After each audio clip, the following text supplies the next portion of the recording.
Okay, yes. So just to dive right back in, we were speaking about the Benoni, who might have an animal soul that is awake, but he's in full control of it.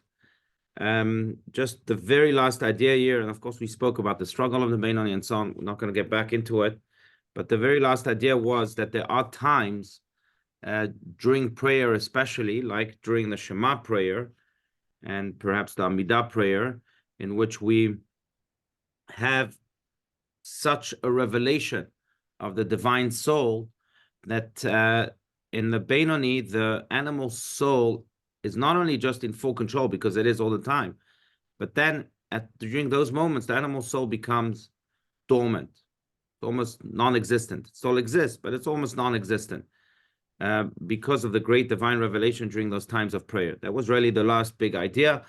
We did share that this is very much connected with what is called in Kabbalah Mochin de Gadlut versus Mochin de Katnut. Mochin de Gadlut means an expansion of intellect, while Mochin de Katnut means the diminishing of the intellect. And what this really refers to is something that I'm sure we all experience, and that is that there are moments in which our intellect is expanded, and therefore we feel like a potential has been multiplied, and that we can conquer the world. And we see things in a different light, and we see the greatness in things, and we see the greatness in ourselves. Mochin de Katnut is maybe those times in which we are in moods that are not so positive, and therefore we stop believing in ourselves, stop believing in the greatness within and the greatness without. Now, during the Shema, the Tanya says here that we experience the Mochin de Gadlut, the expansion of intellect. When there's an expansion of intellect like that, then it is also understood why the animal soul then becomes dormant. Because when you're on such a high level of consciousness, really the animal soul doesn't even speak to you anymore. It's like it's doesn't belong to you. It's too small, animalistic, trivial to even think about it. So that's really the big idea here at the bottom of 290 and 291. Let's, on top of 291. Let's continue where we left off. Does anyone want to read? Second paragraph on page 291 in opening the Tanya. Anyone? And when the supernal worlds are in the time of, does anyone want to read? Please. I'll read, Rabbi. Thank you, Jordan. Go for it. And when the supernal worlds are in a time of ascendancy of the intellect, this is also a propitious time below for every man. The times deemed by halacha, Torah law, as suitable for prayer are thus also the times when prayer is most effective. When there is an ascendancy of the intellect above, this is also a propitious time for a person to achieve an ascendancy of the intellect on a personal level. That is, to achieve a full awareness of the divine in his own mind and relate to it with his entire being.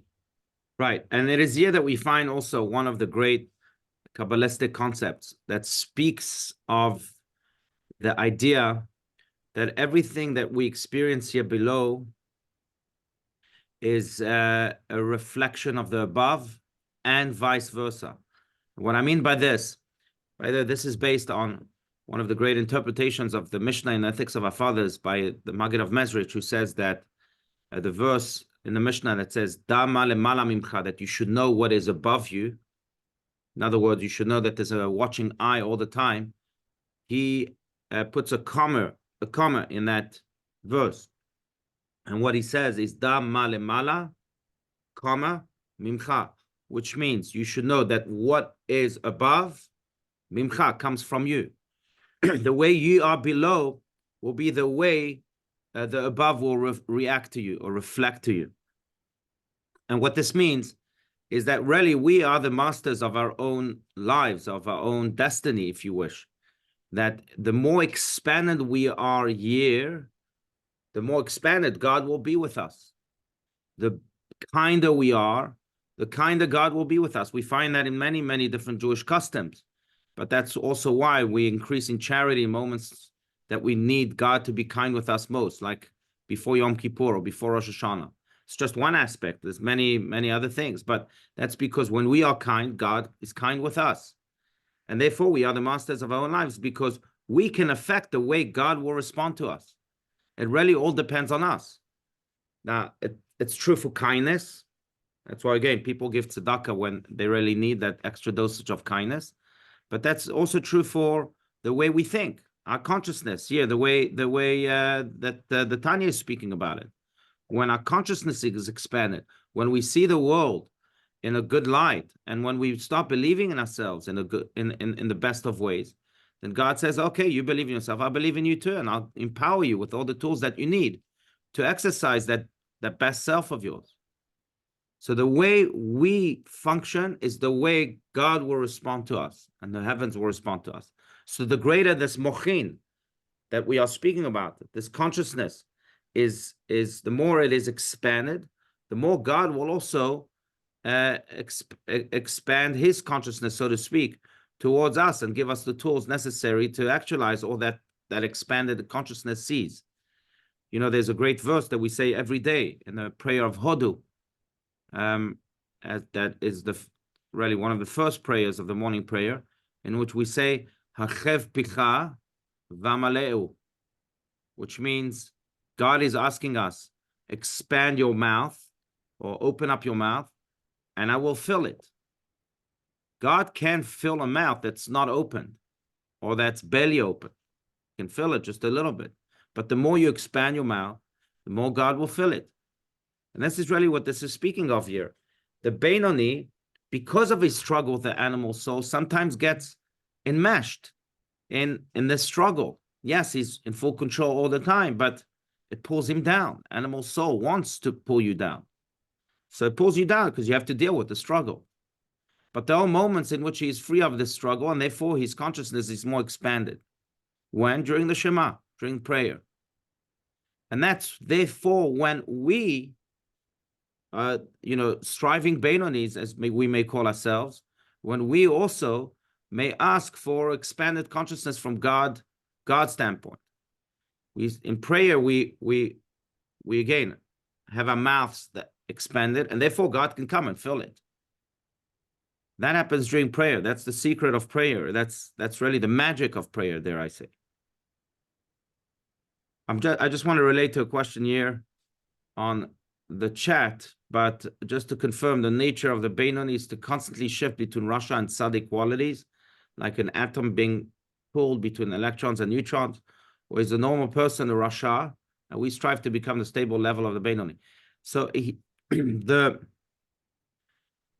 it's not so accurate. What the natural state of the Beinoni is to fluctuate, but he's always in control, always. He's not like one day a Rasha, one day a Tzaddik, one moment a Rasha, one day a Tzaddik. He doesn't fluctuate between those two states because he's never a Rasha. He's always in control. But the fact that he has to struggle means that he's a Beinoni. Doesn't mean that he doesn't win every one of those struggles, but he's still very much in the boxing ring, so to speak. He's the winner. He's the Muhammad Ali of the boxing ring, if you want to use that analogy. But he's in the boxing ring. The Tzaddik, he has no one to fight. He's graduated from that. He's not a Rasha because he doesn't lose the fights, but he's again in that boxing ring, if I can use that analogy. So that's to relate to that question. But anyway, so that's the level we're in during prayer. Now, dare I add just one thing? Again, I'd love to hear your comments. It shouldn't just be about me speaking, but this is what happens during prayer, because again, our mouths are open, and then God can come and fill it. The way we are below is the way God will respond to us above, as we mentioned. But it should be really, we should try and have those times not just during prayer. We should try and have those times as much as possible. I know we get immersed in all of these trivialities sometimes, and life gets the better of us. Fine. But maybe we can try and have full control of our deeper self and believe in it and expand our mouths, ourselves, our beings, our consciousness, more than just during prayer. And really, that's the goal. Speaking of the tzaddik, I think that's the tzaddik. The tzaddik has no limitation to his consciousness. He always sees the world and himself, and and people with the greatest consciousness, and therefore he believes in the world and believes even if the world might be in the lowest point, even if people may be in the lowest point. You know, I just saw a little clip about a professor at Texas University, at University of Texas, in the 1960s and 1970s. And he was, as he calls himself, a self-proclaimed far-left professor who was anti-Vietnam and anti-war and anti-this and anti-that. And he once gave a speech in front of Lyndon Johnson, who was the president at the time. And he called in that speech for revolution, which was a big slap in the face for President Johnson. And it made such headlines that the dean of the university had to fire him. That was the end of his career. And he came despondent to the Lubavitcher Rebbe, blessed memory. And he explained to the Rebbe what happened, that he called for a revolution, and therefore he was fired. And the Rebbe said, you called for a revolution, that's a good thing. The only thing is that you didn't call for the right revolution.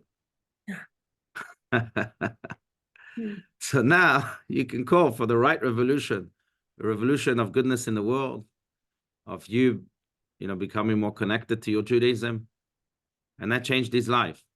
So the Rebbe, with his expanded consciousness again, was not seeing someone who was a rebel and, whatever.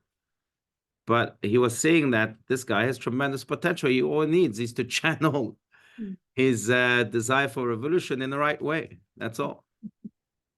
And I think that's true for any tzaddik and any Beinoni that can, at times, again, certainly during prayer, reach those levels of expanded consciousness. All of a sudden, we see things differently, because we see this more from a divine perspective. And when we have that expanded consciousness, God comes and partners with us. And he puts the right words in our mouths and the right thoughts in our minds and the right deeds in our hands. If he would have called for evolution, he wouldn't have gotten in trouble. That's true. That's true. Just drop the R. That's all. Yeah. Anyhow, okay, we can continue, but again, please speak up. All right, let's continue here. So speaking of that expanded consciousness or ascendancy of the intellect, especially during prayer. So let's see what happens. What are the technical aspects of this ascendancy of the intellect? This is what the Tanya is going into here. Does anyone want to continue to read? Again, otherwise, please speak your minds. I know some of you are on mute, so feel free to unmute yourselves if you want to say something. Okay, let's continue. When he binds his Chabad, which is an acronym for Chochmah, Bina, and Dat, or which means maybe wisdom, understanding, and knowledge, to God. Let's go. Anyone, please read. When he binds his Chabad to God to apply his dot in an in-depth manner to the greatness of the Blessed Infinite. Chabad is an acrostic for Chochmah, Bina, and Dat. As we explained in Chapter 3, the binding of the mind, that is, the process of identification with an idea so that it affects and transforms the emotional self as well, is through the faculty of Dat. When a person meditates upon the greatness of God and applies to it not only his faculties for abstract perception and analysis, but also his Dat, his faculty for personalized and subjective apprehension, he will arouse the love like flaming coals in its natural physical environment, which is in the right ventricle of his heart. Right, and the author discusses this in chapter 9. Now, we studied chapter 9 together, if you recall, but just to refresh our memories. So there are three elements to the intellect, or three aspects to the intellect. Chokhmah, which is the first spark of wisdom. I would use the analogy of a startup. You first need that, I have an idea. I have this great invention. But then you have Bina, which is the development, or the evolution, not the revolution, the evolution of that spark of wisdom. in which you start now creating a business plan and saying, okay, how's this going to work? And how are we going to turn this idea into maybe a money-making startup? And then you have what's called da'at, which is the execution of this idea. Once it's been developed, then you have to execute it. You have to bring it into action. So that's when intellect meets deed. That's da'at. Now, in many, many ways, a person with an expanded consciousness, which is what really we're speaking about, is a person that is not stuck in the level of wisdom, of just that spark of wisdom, just that idea that entered his mind. And he's also not stuck in the development of that wisdom. He's not stuck in the business plan. He's a doer. He's a person who can take that expanded idea and expand it even more through his deeds, really bring it out to the world. That's the ultimate level of expanded consciousness. Now, how does this relate to the Beinoni and to the struggle of the Beinoni? The Beinoni is fluctuating not between, as mentioned, the state of tzaddik and Rasha, but really is fluctuating all the time between the state of lower consciousness and higher consciousness. Because sometimes he feels God, he understands God, but because he's a Beinoni, it's hard for him to execute God, or to execute his love for God, at least, in every aspect of his life. So he's fluctuating between those modes. It's almost like a relationship, right? We have that in spousal relationships. We're not madly in love all the time, and therefore want to be as devoted to our spouses all the time. I mean, maybe some of you are, I don't know. But if you are, tell me what the secret is. But we still very, very, very much caring for our spouses all the time. We still very much loyal to our spouses all the time. We still very much will do anything for our spouses all the time, but it's not like we're devoted 24/7. Now, in many ways, that's the Beinoni. Beinoni is like the loyal husband who cares, or loyal wife who cares and gives and is always ready to be there. But the marriage is not on the consciousness of that spouse all the time. And or the love is not expressed all the time. By the tzaddik it is. And so that spouse has to really fluctuate between a lower level of consciousness and of love, of expanded consciousness, and a higher level of expanded, in which I'm all there, all present. So that's I don't know if that analogy was good, but that really kind of explains the Chabad elements in the Beinoni, that his da'at is not always there. That da'at is that expanded consciousness is not always there. The lower consciousness is always there. He's not a Rasha again, but it's not always there in full display and with full presence. That's really what this is. Look, again, the only way we can really understand this is by going to the people who do have expanded consciousness all the time. But I recall Rabbi Steinsaltz himself, who was who's the author of this commentary that we are studying. But I recall how my beloved mentor, Dean Evan Yisrael Steinsaltz, blessed memory, would always be a channel for God in this world. There was almost never like a selfish me moment for him, ever. Even his sleep, he barely slept. But even his sleep was just, okay, I need the rest to continue to do God's work in this world. Really, I don't think he ever had a day of vacation. Same with Lubavitcher Rebbe, by the way, and many others.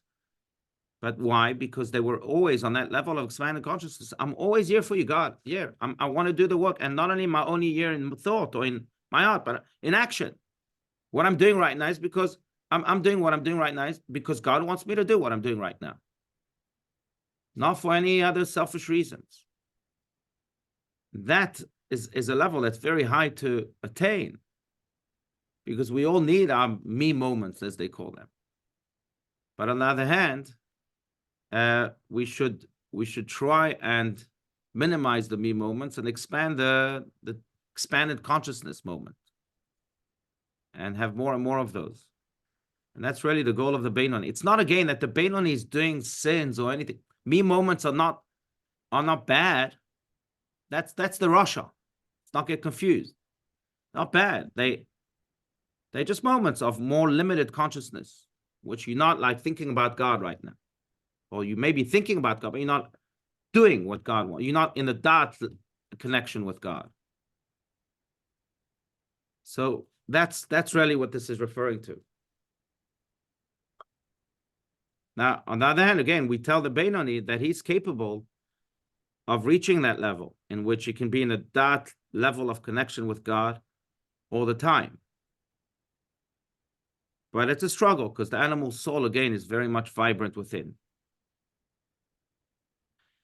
But imagine a life in which you are constantly a channel for God, or we are constantly channels for God all the time, whether it's with big deeds or whether it is with our speech, when we have just a conversation with someone. We sipping a whiskey or having a cigar or just sitting at your porch, and you say, no, I'm not going to speak about the baseball scores of last night, or we're not in baseball season, the basketball scores of last night. I'm actually going to use this moment to speak about God or a divine idea or share a thought from the Torah. Now, of course, you have to be able to do so to the level of the person you're speaking with. You can't just, hey, let me share with you right now what the Zohar says about the celestial angels, and not everyone they'll run away. They'll smoke the cigar elsewhere. But you use that moment really to fill it with divinity. And again, but tzaddikim, it's almost automatic. By the Beinoni, it's a struggle. Should I now? Should I? I'm connected to God in the Chochmah and Bina. I'm here connected. But in the Da'at, not always. And that only happens during the expanded consciousness moments. But it's a possibility that the Beinoni can walk into. Rabbi, I would argue that I don't think we know what God wants. We only think we know. All right. So then to put it differently, what I mean by expanded consciousness, it's a moment in which, again, the expanded consciousness moments, or Da'at moments, let's call them that way, as the Tanya just did, are moments in which there is no ego, I'll put it that way. These moments are not about me and my selfish needs. Okay. I could accept that. Yeah. Not about just my pleasure. But too many people think they know what God wants of them. Right. But it's what they think. It's not what they know, because we cannot know. I agree with that. I mean, look, the Torah is a book that tells us what God wants, right? Book of God's commandments. Do this and do that, or don't do this and don't do that. So that's one way of knowing what God wants. But in moments in which we are smoking cigars, just to go back, yes, I understand. I don't know what God wants of me at this moment, but I do know that it shouldn't be filled with ego, shouldn't have any ego, and it should be more moments in which I can elevate them with some divinity, and therefore infuse them with a divine thought or something like that. But you're right. I mean, many people use the God card, so to speak, to justify their own egotistic and selfish needs.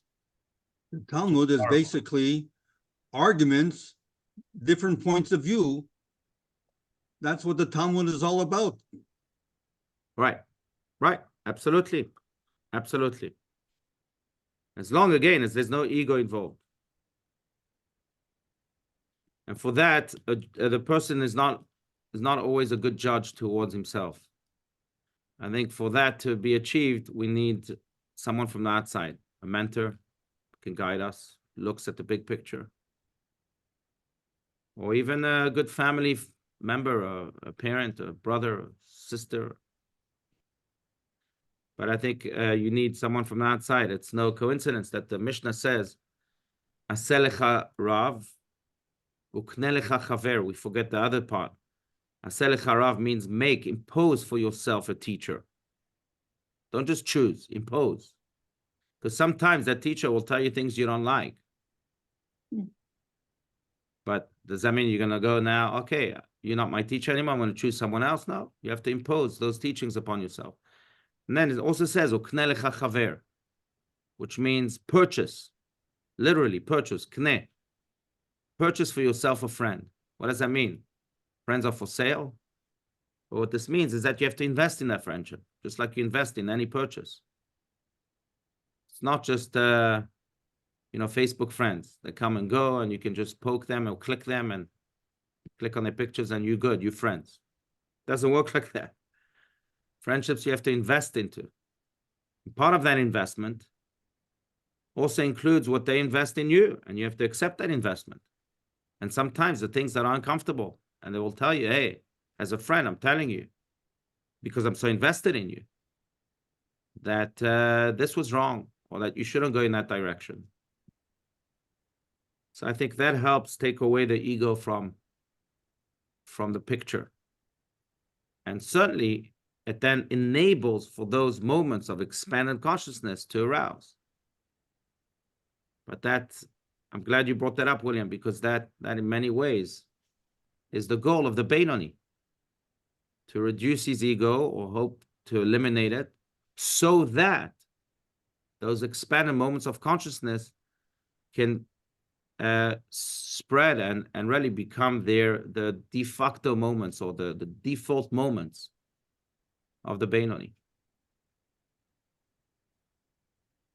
Yeah. So we can't do it 100% of the time, but friends, just to make it as real and as practical as possible, we can do it maybe not just in times of prayer, again, which is what we're speaking about, but we can do it also in other times, maybe 50% of the time. I don't know if that's too much to ask, maybe 20% of the time. Maybe dedicate an hour a day. Doesn't have to be a full hour. It could be 10 minutes here and 10 minutes there and 10 minutes there times 6. But times in the day in which we say, you know what, right now I have expanded consciousness and I'm going to dedicate myself completely to the other with zero ego, and elevate those moments and infuse them with divine meaning. That's the goal, really.